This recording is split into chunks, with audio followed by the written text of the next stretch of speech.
All right, so let us talk about assent stage. जब president के पास ascent के लिए जब बिल्स जाते हैं, वहां पर क्या होता है? वहां पर obviously in majority of the cases he has to give the assent, specially if it is the money bill, but he has certain veto power over legislation passed by the parliament, and this serve as a crucial check within the legislative process. तो अब देखिए veto power जो है, this is basically okay. In India अगर हम बात करें तो हमारे पास किस टाइप के वीटो होते हैं? हमारे पास होते हैं absolute veto, which is here. We have suspensive veto, and we have what, we have a pocket veto. ठीक है। सो यहां पर एक चीज आपको समझना है, that the Indian prime president he does not have qualified veto. उनके पास क्वालिफाइड नहीं होता है, सिर्फ absolute, suspensive and pocket, these are the three types. Why is veto there? Because अगर आपको पता है कि पार्लियामेंट जो है, it is made up of the two houses and the president himself.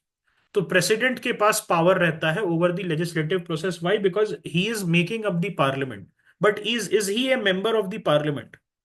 Is the president member of the? Does he enjoy the privileges of the parliament? Does he enjoy the privileges? So the answer is no in both cases. Now let us talk about absolute veto. So absolute veto refers to president's power to withhold assent to a bill, effectively rejecting it. When exercised, the bill does not become a law. लेकिन क्या ये हर जगह use हो सकता है absolute veto? नहीं। Absolute veto सिर्फ दो सिनेरियो में यूज हो सकता है। मैं फिर बता रहा हूं what is absolute veto. This is basically president's power to withhold assent to a bill, and once he withhold his assent, this bill is rejected। लेकिन ये हर जगह यूज नहीं हो सकता, because then if it can be used everywhere, so absolute veto will give president very high powers. But ऐसा नहीं है हमारे केस में। हमें पता है the president is only a de jure head. So इस केस में क्या होता है, एब्सोल्यूट वीटो आप दो सिनेरियो में यूज कर सकते हैं। One is private member's bill. whenever a private member's bill is passed, who is a private member? Somebody who is a non-minister and a member of the house. So non-ministerial MP का bill जब pass हो जाता है, president may choose to withhold the assent, and in the second case he can also use absolute veto for government bill, but when? After the cabinet's resignation. So if a bill is passed by parliament, but before the president grants assent, the government resigns। मतलब पास हो चुका है, transmit हो गया president Rashtrapati Bhavan for signing the ascent, और उस case में क्या होता है, बीच में ही, during that time only, assent देने के समय, because there is a time frame ना, आफ्टर पासिंग द प्रेसिडेंट के पास जाता है, president take some time to sign and then it becomes the bill. तो उस समय क्या होता है, गवर्नमेंट जो है वो रिजाइन अगर कर दे between the time it is transmitted and the president is ready to sign, so उस केस में incoming government may advise the president to withhold the assent. May advise देख रहे हैं यहां पर। इनकमिंग गवर्नमेंट मतलब मान लिया कि 2014 में जनवरी या में जो है अप्रोक्सीमेटली, कांग्रेस ने कोई बिल पास करा के और भेज दिया उसको, प्रेसिडेंट को, प्रेसिडेंट साहब को भेज दिया। ओके। प्रेसिडेंट साहब ने नहीं दिया उसको असेंट, और उस समय तक बीजेपी आ गई। तो अगर बीजेपी की गवर्नमेंट आ गई, तो they can, okay, new government, they can ask the president to withhold his assent. यहां पर आप देख सकते हैं मे एडवाइस। तो आपको पता है ना, एड एंड एडवाइस से चलती है। प्रेसिडेंट साहब जो है या साहिबा एड एंड एडवाइस से चलती है। Without aid and advice they cannot work. Okay, so aid and advice यहां पर जो है काम करता है। Government bill after the cabinet's resignation, when the new cabinet comes or the new government comes, it can tell to withhold the assent in this case। only two cases we know of जहां पर absolute veto use हो सकता है। can the absolute veto be used for money bill or bills which are classified as money bill? So the answer is no। money bill में कभी भी use नहीं हो सकता है। okay, why? because money bill is introduced with the prior recommendation of the president herself or himself। In the second case we have a suspensive veto. तो suspensive veto में करता क्या है? Suspensive veto basically for a small duration you can delay. Okay, so this is for non money bill. Why? Because in money bill you have to give your assent anyhow. So in the non money bill, okay, basically what happens कि अगर parliament pass कर देती है, so देख the president can ask the parliament for reconsideration. The parliament can ask for reconsideration, and if parliament passes the bill again with or without amendments and it is presented to the president is obliged to give assent. The president is what? The president is obliged to give assent, and this veto does not apply to money bill. Okay, money bill जो है वहां पर ये नहीं रहता है। Pocket veto क्या होता है? तो एक चीज है कि प्रेसिडेंट जो है कोई उसका टाइम लिमिट नहीं है। Constitution of India has not describe a time limit for the president to make a decision on a bill. So this is a form of veto only. Whereas in USA, USA की हम बात कर रहे हैं, वहां पर within 10 days में president को वापस करना होता है बिल फॉर रिकंसिडरेशन। सो इसीलिए हम कहते हैं कि इंडियन प्रेसिडेंट का जो पॉकेट होता है, it is larger than the pocket of American president. ये सुना है आपने? Indian president's pocket is bigger in size than the pocket of the American president. Why? Because in America there is a time period till when the president can hold, okay, withhold his assent, whereas in India there is no time. Okay, in India, there is no time limit till when the president can decide on a bill, whether to give assent or withhold assent. Okay, और withholding assent में ये करते क्या है? When it comes to pocket veto, so he neither signs it nor returns it, and he also does not say कि I am withholding my assent. He sits on it. वो क्या करते हैं? सिर्फ बैठ जाते हैं उसके ऊपर। ओके, एंड नोटेबल इंस्टेंस कब है? प्रेसिडेंट ज्ञानी जैल सिंह जो है, he exercised his pocket veto for the Indian post office amendment bill. So ये क्यों है? Why did the Giani Zail Singh he use this? ऐसा क्यों किया था उन्होंने? कोई रीजन था कि अपना पॉकेट वीटो को यूज करने का? एक इंस्टेंस है हमारे हिस्ट्री में, and that is Indian post office bill जो है। तो इसमें कुछ ऐसा था क्या which was which was contentious? Alright, तो ये जो है इस पे सिविल लिबर्टीज का कंसर्न था। यहां पर क्या था कि स्वीपिंग पावर्स दे रहा था पार्लियामेंट को, सॉरी द गवर्नमेंट को, इंटरसेप्ट करने के लिए और ये डिस्पोज करने के लिए पोस्टल आर्टिकल्स। तो होता क्या था? मान लिया कि आपने कुछ लिखा, सपोज आपने कुछ लिखा और आपने उसको किसी न्यूज़पेपर को भेज दिया, तो वो वहां पर सरकार जो है उसको इंटरसेप्ट कर सकती थी, उसको उस पर्टिकुलर लेटर को डिटेन कर सकती थी और फिर उसको फेंक सकती थी। ऑलराइट, तो यहां पर क्या है? पॉकेट वीटो जो है, okay, pocket veto, it was used in this case and then it was never again reintroduced, because इससे एम्बेरसमेंट हो गई थी।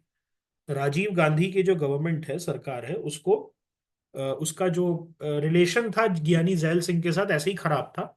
और ज्ञानी जैल सिंह जो है, ओके, ज्ञानी जैल सिंह जो है, वो बेसिकली ही सेड कि अब जो है I will not sign this, I will just sit on this. Okay, okay, I will sit on this. ठीक है, yes. So post office amendment bill, इसको आप री इंट्रोड्यूस कर सकते थे। Okay, you can reintroduce it, but it was not reintroduce because it was a major embarrassment, because Rajiv Gandhi knew that ये जो gel Singh साहब हैं, अगर मैं फिर से पास करूंगा फिर बैठ जाएंगे उसके ऊपर। Okay, all right, is this clear? ठीक है, तो इसमें डिफरेंस क्या है? What is the difference between pocket veto and absolute veto? What is the, okay, what is the difference between pocket veto and this thing? तो ये जो है, ओके, ये जो है, अगर आप देखेंगे तो पॉकेट वीटो में कुछ कर ही नहीं रहे। This is inactivity. और ये जो है दोस्त एब्सोल्यूट वीटो में, you are doing something that is withholding your assent. Okay. और इसीलिए हम कहते हैं कि pocket veto, the pocket of the Indian president, okay, the pocket of Indian president is larger than the pocket of American president. Okay. So there is a question, can the president sit on granting pardon to an accused? So that is a different case altogether. Okay. तो यहां पर क्या है कि पहले भी बहुत बार ऐसा हो चुका है कि दिस वाज अगेंस्ट आर्टिकल 21। वहां पर जो है पहले डिले होता था, and the president use to say sit. उसमें क्या था, there was the case, okay, जहां पर जो है basically the president used to sit on the mercy petitions, all right, and this was deemed cruel by the Supreme Court. And the Supreme Court said that कि अगर बहुत ज्यादा delay हो रहा है, बहुत ज्यादा अगर डिले हो रहा है in the mercy petition, so this is cruelty against article and it is in violation of article 21। उस केस में judicial review is possible and the Supreme Court can decide on the mercy petition on behalf of the president.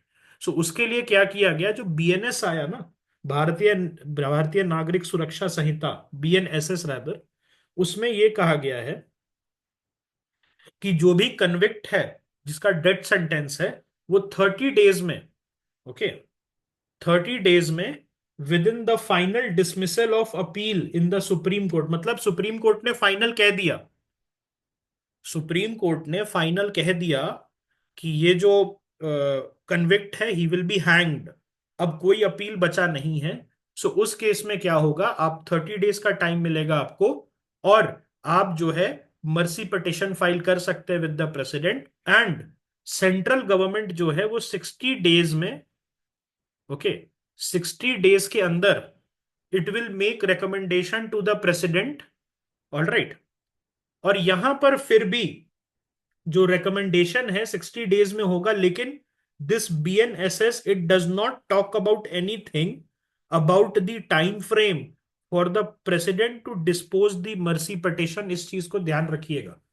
यहां पर यह कहा गया है कि जब फाइनल वर्डिक्ट आ जाती है तो 30 डेज के अंदर you can file a mercy petition, and then after 60 days the central government will make the recommendation, but there is nothing कि president has to do it in this particular time frame. लेकिन Supreme Court ने, there was a case in Devendra Pal Singh Bhullar. So Devendra Pal Singh Bhullar case में क्या हुआ था, that the Supreme Court has said this anticipation of death is cruelty. इसीलिए जो है उन्होंने कहा कि अगर बहुत इनऑर्डिनेट डिले हो रहा है by from the president side, we will have the power, okay, we will have the power to dispose the mercy petition because it is in violation of that person's article 21। क्या ये चीज clear है? Veto power समझ में आया? Veto power समझ में आया? सो प्लीज रिमेंबर कि हम इंडियन प्रेसिडेंट के पास क्वालिफाइड वीटो नहीं है। ओके, क्वालिफाइड वीटो जो है इंडियन प्रेसिडेंट के पास नहीं है, इस चीज को ध्यान रखिएगा। Only 3 kinds of veto are there, absolute, absolute veto, pocket veto and then suspensive veto. 3 types of vetoes are there. अगर क्वालिफाइड वीटो होता, क्वालिफाइड वीटो होता, तो ये आप रिजेक्ट कर सकते थे लेजिस्लेशन। ओके, आप रिजेक्ट कर सकते थे लेजिस्लेशन। लेकिन अगर यहां पर क्वालिफाइड वीटो आप यूज कर रहे हैं, तो यहां पर होता क्या है, there is executive rejection, but this can be followed by legislative overriding. मतलब लेजिस्लेचर जो है ओवरराइड कर सकती है बाय गेटिंग ए 2/3 मेजोरिटी। क्या इंडिया में ये सिस्टम है क्वालिफाइड वीटो का? There is no system in India as such. This system, okay, this system is in United States of America, जहां पर कांग्रेस जो है, ओके, कांग्रेस जो है वो ओवरराइड कर सकती है यूएस प्रेसिडेंट का veto on a legislation. Okay, India में नहीं है। ओके, इंडिया में क्वालिफाइड वीटो नहीं है। There is no overriding by the Parliament of the president's will. President का जो है विल तीन तरीके से दिखता है, either absolute veto, absolute veto in two conditions, either it is a private member's bill or a government bill post the cabinet resignation and the new government, it has advised the president not to give his assent. Then there is a suspensive veto, एक बार आप reconsideration के लिए भेज सकते हैं. What about constitutional amendment bill? Constitutional amendment bill के बारे में आपको क्या पता है? क्या वहां पर प्रेसिडेंट अपना असेंट विथहोल्ड कर सकते हैं? वहां पर भी आपको क्या करना होता है? नहीं, आप नहीं कर सकते. You can not withhold your assent, you have to give your assent as the president. So even in cases of constitutional amendment bill and money bill, the president has limited power. The president has what?